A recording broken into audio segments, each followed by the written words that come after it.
Leather world genuine leather ladies and gents chappal, sandal, shoes, purse, ladies purses, leather sofa covers, सर्व प्रकारचे bags, jacket, belt आणि प्रत्येक लेदरमध्ये बनणारे एक्सपोर्ट प्रोडक्ट्स प्रीमियम क्वालिटी आणि reasonable price मध्ये उपलब्ध. अशी क्वालिटी कुठेही मिळणार नाही. लेदरची 100% गॅरंटी.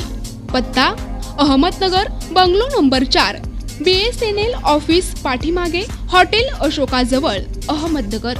संपर्क क्रमांक 9604 32 78 63. छत्रपती संभाजीनगर, निशा बाफना प्लाझा, आकाशवाणी समोर, राज क्लॉथ स्टोअर्स जवळ, जालना रोड, छत्रपती संभाजीनगर. संपर्क क्रमांक 92 84 14 65 54. गोंदिया जिल्ह्याच्या देवरी तालुक्याच्या चिचगड पोलीस स्टेशन हद्दीतील ग्रामपंचायत गोटानपार इथं हादरवून टाकणारी घटना घडली होती. लग्न कार्यात आलेल्या 12 वर्षे चिमुकल्या अल्पवयीन मुलीचं अपहरण करून तिच्यावर अमानुष अत्याचार करत हत्या करून तिला गाव जंगल परिसरामध्ये सोडल्याची घटना समोर आली होती.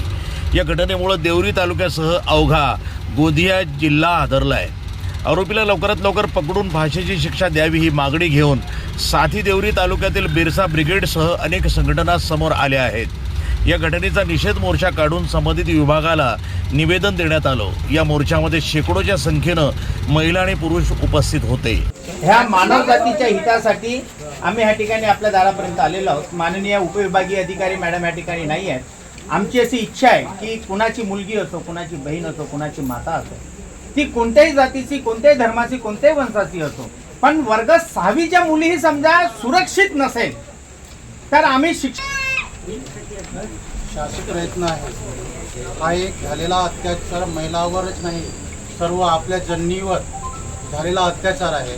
या अत्याचाराचे जेणेकरून संपूर्णतः त्याची चौकशी करून जेवढ्या लवकर तात्काळ कारवाई करण्यात येईल तेवढ्या लवकर आम्ही शासनाला या निवेदनाच्या माध्यमातून तात्काळ कारवाईसाठी पाठवित आहोत.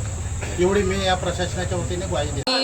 आणि सर्वात महत्त्वपूर्ण हे निंदनीय, खूप दुर्दैवी अशी घटना आहे की आजपर्यंत आमच्या क्षेत्रामध्ये असं कृत्य कधीही झालेलं नव्हतं. हा प्रथमतः आपल्या गोटानपार ककुडी क्षेत्रामध्ये हे खूप असं नैना अर्कराचे अत्याचार झाला, अन्याय झाले आहे आणि ते आदिवासी समाजाला एकदम म्हणजे खूपच असं शर्मनाक घटना आहे. तर 4 दिवस लोटून गेले तरी पण आतापर्यंत त्या आरोपीचा शोध लागत नाही आहे. तर आम्ही सर्व संघटनाच्या माध्यमातून आज सर्व निवेदन दिलं. आम्ही त्या पद्धतीनं लवकरात लवकर कारवाई झाल्या पाहिजे आणि त्या नराधमांना फाशीची शिक्षा झाली पाहिजे हे सर्व संघटनाच्या माध्यमातून आज आम्हाला असं आव्हान करत आहोत. कारवाई नाही झाली तर समोरची आम्ही कारवाई नाही झाली तर पूर्ण आमचे आदिवासी संघटना आहे, समाज आहे, सर्व महिला वर्ग आहेत, सर्व जाती धर्माचे, यांच्या सर्वांना आम्ही आंदोलनाच्या माध्यमातून आपण ते प्रयत्न करणार आहोत. पूर्ण देश लोकशाहीचा उत्सव साजरा करीत असताना ऐन मतदानाच्या पूर्वसंध्येला देवरी तालुक्यातील गोठानपार ह्या ठिकाणी एका अल्पवयीन विद्यार्थिनीवरती काही नराधमांनी तिचं अपहरण केला आणि तिला जीवे मारला अतिप्रसंग करून. ह्या घटनेचा आम्ही सर्व समाज बांधव ह्या ठिकाणी आलेले सर्व धर्माचे सर्व जाती समुदाय येऊन आम्ही माननीय SDO साहेबांना ह्या ठिकाणी निवेदन दिलेलं आहे आणि आमच्या भावना त्यांच्यापर्यंत व्यक्त करताना एक गोष्ट त्यांना सांगितली आहे की ह्या देशातील समजा आमच्या मुली, आमच्या माता, आमच्या भगिनी समजा सुरक्षित नसतील आणि घटनेला 2 दिवस 3 दिवस उलटूनही आरोपीचा शोध लागत नसेल तर येत्या 2-3 दिवसामध्ये हा सगळ्या समाज बांधवांचा जनआक्रोश रस्त्यावर आल्याशिवाय राहणार नाही.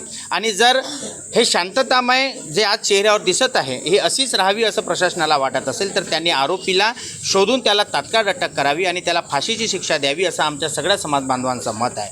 मुळात अत्यंत लहान विद्यार्थिनी ह्या देशात सुरक्षित नसतील तर आपल्या मुलींना, आपल्या बहिणींना आपण शिक्षणासाठी बाहेर कसं पाठवायचं हा एक मोठा ज्वलंत प्रश्न ह्यावेळी उपस्थित होताना दिसत आहेत. अशा घटना आमच्या भागामध्ये खूप कमी प्रमाणात व्हायच्या पण हे प्रकरण अगदी समाजमन हलवणार आहे आणि असं कोणत्याही परिस्थितीत कोणत्याही समाज समर्थन करू शकत नाही. अतिशय निंदनीय अशी ही घटना आहे आणि म्हणून आरोपींना तात्काळ अटक करून ह्या देशातील सर्व मुलींना आपण सुरक्षित आहोत याची खात्री ह्या प्रशासनानं द्यावी अशी आम्ही समाजाच्या वतीने विनंती करतो. NTV news Marathi, Gondia.